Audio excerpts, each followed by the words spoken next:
This is topic 7 and we are looking at all things exploration and adventure.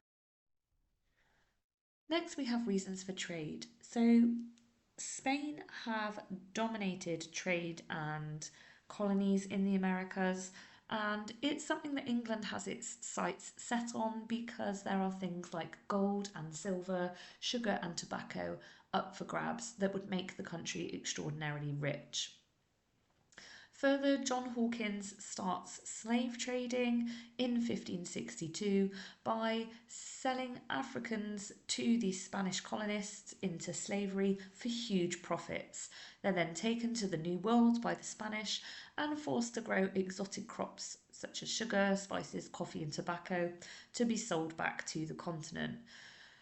This makes England extremely rich and is very much encouraged by the Elizabethans. Next is technology. So there are several different things that make it far safer for sailors to begin their journeys, and this encourages more of them to do it. Thomas Harriot discovers a better way of using the sun to calculate sailing direction. Quadrants and astrolabes help calculate ships' positions. The Mercator maps draw lines of latitude and longitude onto maps, which makes them slightly more accurate. This also is helped by the printing press, which makes maps more easily to get hold of, and also they are slightly cheaper as well. This means that you don't have the mistakes of hand-drawn copies. This encourages travel and exploration because journeys become a lot safer and accurate and even slightly quicker. Next is adventure. So young men are trying to copy the actions of Drake and make it rich themselves and even maybe get famous along the way. Accounts from stories are very exciting. These stories are being spread again by the printing press, making books slightly cheaper, and they're reading exciting stories about people with faces in the middle of their bodies and giant red rabbits and sheep. Next we have ship design. We have galleons now, which are larger ships with larger cargoes. This means they can go much further and they can bring more stuff back. We have much safer ships as well that are able to withstand bad weather much better. We have new masts, and all of these things help longer, faster and accurate voyages. Drake's circumnavigation did not start out as a circumnavigation at all. His job was to go and disrupt trade in the Americas and plunder from the Spanish in order to slow them down and stop their ability to be able to pay their soldiers in the Netherlands. An element of this is revenge as well. So Drake was attacked at San Juan in 1567 and he wanted a chance to redeem himself and to humiliate the Spanish for what they'd done to him. Also, it was to achieve profit and status. He returns with about £500 million, or about £400,000 back then. So that's £500 million in today's money. The voyage lasts 3 years, and it's not without some upset. He starts out with 5 ships, but only returns with the Golden Hind, and he does execute one of his captains, accused of mutiny. He is quite suspicious on this journey. However, he is the first Englishman to circumnavigate the globe, and it makes England look a strong naval force. His circumnavigation is significant because it encourages other young men to make the same journey. As mentioned before, books become much cheaper and travel books are quite popular. People read the tales about people who have heads in the middle of their bodies and giant red rabbits and sheep, and they become excited and they want to go and see these wonders for themselves. Davy Ingram, who accompanied Drake at San Juan when he was humiliated by the Spanish, wrote in his book about vast quantities of silver and gold and great wealth to be found. Again, this makes people quite excited about the prospect of going travelling. The other big significance is England's reputation. So this gives English sailors a reputation as being the finest in the world. It gives England prestige, it makes us proud, and it's a huge message to Spain that we are a worthy rival. It also acts in angering the Spanish because colonies were attacked along the way, the Spanish was stolen from, and Elizabeth publicly knights Drake on the Golden Hind, which upsets Philip. Further, we've got actions at colonies as well. So Drake lands at California to repair his ship and declares it Nova Albion for Elizabeth. The Native Americans that are already there treat him rather well, and he returns with the tell that there are colonies still to be had for England, so it encourages further travel. Drake is also seen as a hero, and this is significant because he is a pirate, and it looks like Elizabeth is endorsing his actions and supporting his actions. He's given hero status. Next, we have the attempts to colonize Virginia, and these very much are attempts because they are not successful.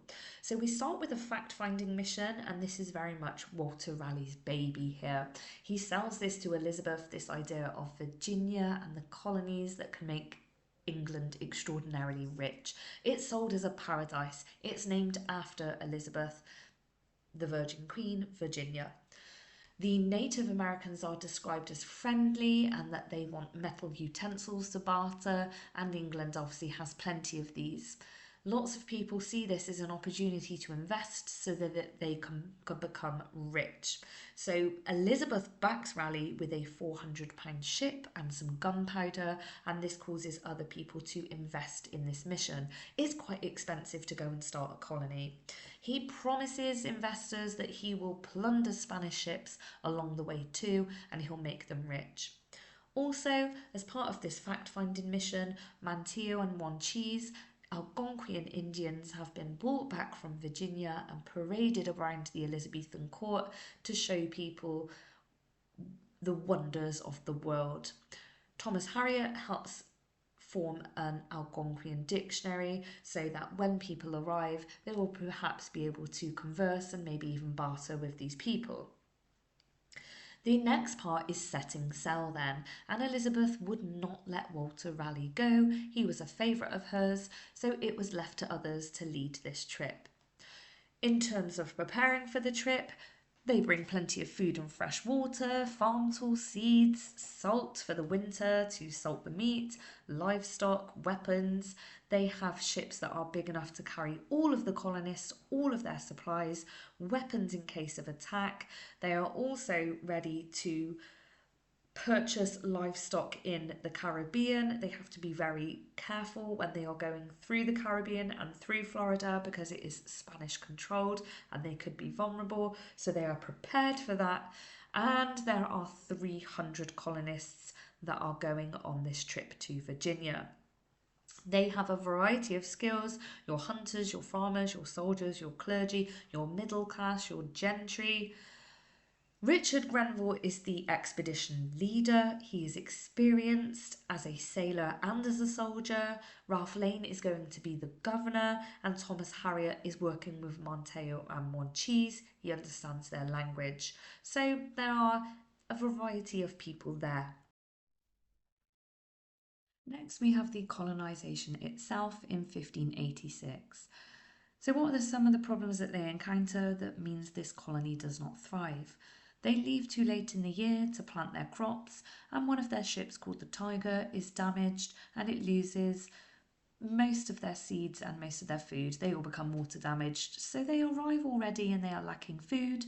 They go to the Native Americans and they ask them for handouts for food, and this causes tensions to rise between the two.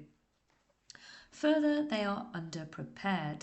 They did not realise that the climate is very different in Virginia and they are not used to the hot, humid weather.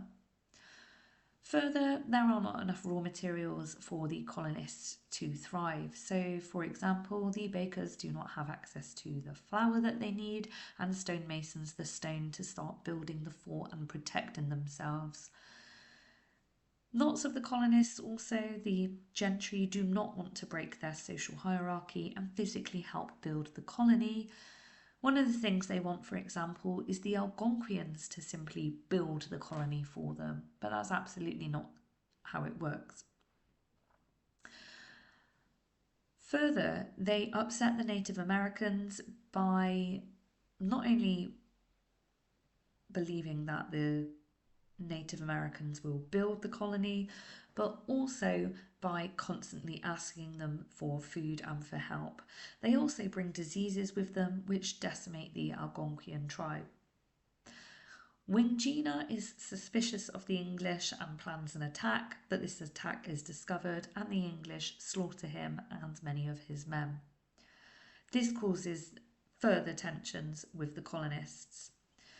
By this time, the colonists have accepted that they simply are not thriving and the colony is abandoned. In 1587, they try to colonise again, this time led by John White. From the outset, this one is a disaster. There are tensions with hostile Native Americans. The colony are not thriving. John White returns to England with his report and he's going to bring back more resources for the colony. On his return, the settlement has completely disappeared and the word Croatoan is carved onto a tree, and this set of colonists are known as the Lost Colony. Therefore, both of the colonies simply fail. The first one in particular is due to poor timing, lack of farm skills, damaged supplies, disease, and further hostile relations with Indians.